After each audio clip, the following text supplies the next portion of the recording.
Hey, you brainiacs! Back for more fun theory. Glad you could shamble on over. Seriously, though, we're diving into some seriously creepy shit today. We're talking zombies. You guys are sick fucks. You know that. Seriously, the stack of emails we got on zombies, like, it's impressive, but also kind of disturbing. Hey, don't judge. Our listeners know what they like. And apparently they like their flesh rotting and their brains eaten. Okay, fair enough. But for real, why are we so obsessed with the undead? What is it about these brain-munching monsters that just keeps us coming back for more? Big questions. But honestly, after going through all the research you dug up, I think we've got some pretty damn interesting answers. Yeah, like, each time zombies become super popular, it kind of lines up with whatever the hell is freaking everyone out in the real world at the time. Okay, that's kind of trippy. So, Yeah.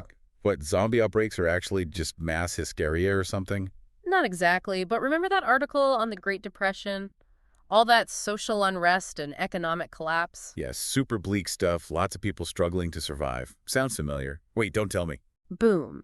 The 1930s was when zombie movies first hit it big. Seriously, way before Romero and all those classics I grew up on. Oh yeah, total OG zombie flicks. Like there was this movie called White Zombie back in 1932. White Zombie, huh? Never heard of it. It's super old school, but it stars Bela Lugosi, Yeah. Dracula himself. And these early zombies, they were all about these massive, mindless hordes controlled by some evil puppet master. Kind of reminds you of those breadlines during the Depression, right? Just masses of people shuffling along, hopeless, almost like a visual metaphor for society just collapsing. Damn, that's deep. So even back then, zombies weren't just about monsters and gore. They were tapping into some real-world shit. Exactly. And that whole thing about losing your individuality, becoming part of a faceless mob, that gets even crazier during the Cold War. Ooh, you're talking about Invasion of the Body Snatchers, right?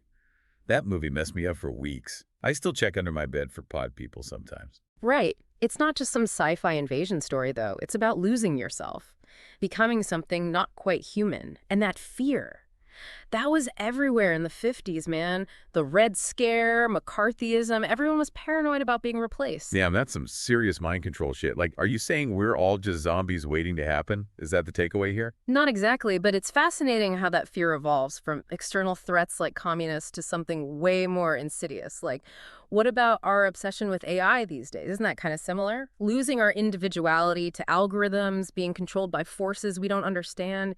It's like the field just morphs into something new, something even creepier. Okay, so we've got economic collapse, political paranoia.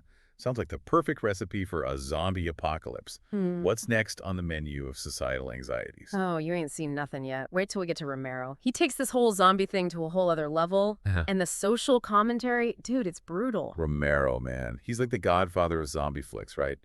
But his movies are so much more than just blood and guts. Totally. Romero was a straight-up visionary. He used zombies to, like, dissect society, all its flaws and, fucked up shit. Like, remember that article about the Vietnam War? How it, like, totally shattered people's trust in authority? Yeah, heavy stuff. The whole don't trust the government thing. Yeah. Romero definitely tapped into that.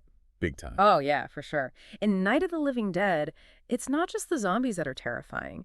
It's the way society just crumbles. The military is clueless, everyone's panicking, and in the end, the real monsters are often the humans themselves. Dude, so true. And it's not just Vietnam. Romero was always hitting on some social issue, right? Like, wasn't there some racial commentary in Night of the Living Dead too? Totally. I mean, the main character is black, and he ends up getting killed by, like, this posse of white dudes. It's not super in your face, but it's definitely there. Like Romero's saying something about the racism that's eating away at society, just like those frickin' zombies. Damn, Romero was a genius. He was using zombies to talk about all the messed up shit we do to each other. Exactly. It's not just monster movies, it's social commentary disguised as horror. And it's still relevant as hell today. I mean, think about it. The distrust of authority, the fear of the other, it's everywhere. Yeah, we're like living in a Romero movie sometimes, except the zombies haven't shown up yet. Or have they? I mean, have you seen what's happening on Twitter lately? It's like a zombie horde of angry trolls just waiting to devour anyone who disagrees with them. Okay, maybe that's a bit of a stretch, but I see your point. And the way that distrust manifests in those 2000 zombie films we were talking about, It's fascinating. Like, remember that study on post-9/11 anxieties, all that survivalist stuff? Oh yeah, everyone was building bunkers and hoarding supplies, convinced the world was ending. Good times. But yeah, how does that tie into zombies? It's the whole premise of, like, every zombie movie from that era. I think 28 Days Later. Those rage zombies. They were basically a metaphor for the fear of bioterrorism that was everywhere after 9/11. Whoa, yeah, it's like those infected people just snapping and going crazy. Totally a visual representation of that whole losing control thing that everyone was freaking out about. Right, and then you've got Land of the Dead, which is basically a giant middle finger to the war on terror and, like, the whole class warfare thing. The zombies are getting smarter, forming their own society, and the humans are holed up in this fancy-ass city, totally oblivious to the rest of the world falling apart. Damn, that's some deep shit. Yeah. And Zombieland, it might be a comedy, but it's also about, like, finding your tribe in a world gone to hell. Chosen family, man. It's all about chosen family. Right. Finding connection, meaning even when everything else is falling apart, it's like even in the most messed up situations, these films always circle back to the human element, the need for connection, the will to survive. It's almost heartwarming in a super twisted zombie gore kind of way. Okay, so we've gone from economic meltdown to Cold War paranoia to post-9/11 terror. And through it all, zombies have been there, reflecting all our deepest fears and anxieties. But why? Why are we so obsessed with these flesh-eating freaks? What is it about zombies that just keeps us coming back for more? Like, is it just morbid curiosity or something deeper? I mean, we got a ton of emails about the whole psychology of zombies, right? Are we all just, like, secretly obsessed with death or something? I don't know, man. I think it's more than just that. Like, remember that article on death anxiety, that whole we're all gonna die thing? Yeah, super cheery stuff, not exactly light reading. But it's like zombies are a way to confront that fear, right? In a safe way. I mean, it's like we can explore the idea of death, of losing ourselves, but without actually, kicking the bucket. You say safe, but some of those zombie scenes are seriously messed up. Mm. I still have nightmares about that one scene in The Walking Dead with the, nope, not going to go there. Too gruesome. Mm-hmm.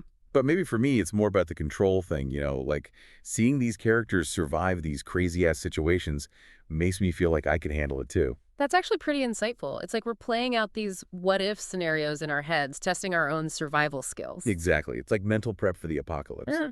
And you know that book you sent me about horror movies? It said that watching scary stuff can actually be good for you. Like, it helps you process your fears. Yeah, totally. It's like a controlled dose of fear, right?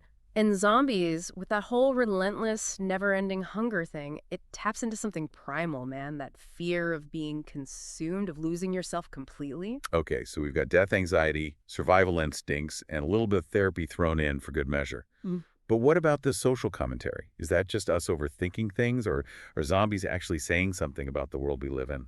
I think it's both, honestly. Like, yeah, zombies are fun, right? You get to blow shit up, kill monsters, all that good stuff. But they also tap into those anxieties we have about the things we can't control. Pandemics, climate change, economic collapse. It's all kind of like a zombie horde, right? Relentless, overwhelming. Damn, that's a pretty bleak outlook. So Yeah. basically, zombies are like a mirror reflecting all our darkest fears, both personal and, like, societal. Exactly. They let us indulge in the gore and the chaos, but they also make us think about some pretty heavy shit. Okay, so here's a question for you, and for all you zombie fans out there.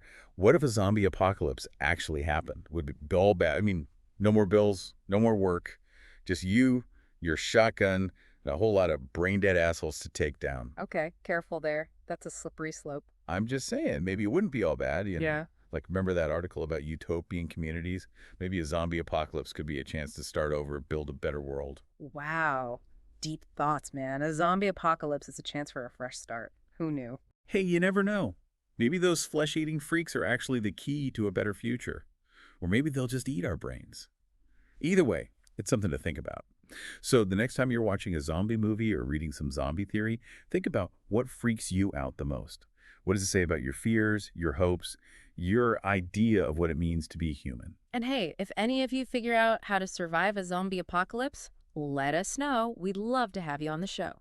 All right, folks, that's it for this episode of Fun Theory. Thanks for joining us on this zombie-infested journey. Stay safe out there, watch your brains, and remember, sometimes the scariest monsters are the ones we create ourselves.